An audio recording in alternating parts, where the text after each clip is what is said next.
আসসালামু আলাইকুম গাইস, তোমরা সবাই কেমন আছো? আমি আলহামদুলিল্লাহ ভালো আছি।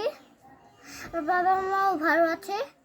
কিন্তু বন্ধুরা, তোমরা তো ফিলিস্তিনে দোয়া করো।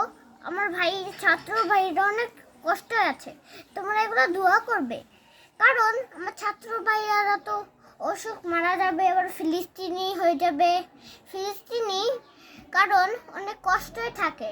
ফিলিস্তিনি মা বাবা মারা গেছে, ফিলিস্তিনি মারা গেছে, অনেক কিছু মারা গেছে, রুম ভাঙে গেছে, অনেক কিছু হয়ে গেছে। তারা খালি মাঠের মধ্যে ঘুমায়, কারণ ওদের অনেক কষ্ট হয়। ওরা মাটির নিচে ঘুমায়, কিছু খাইতে পারে না, কষ্ট হয়।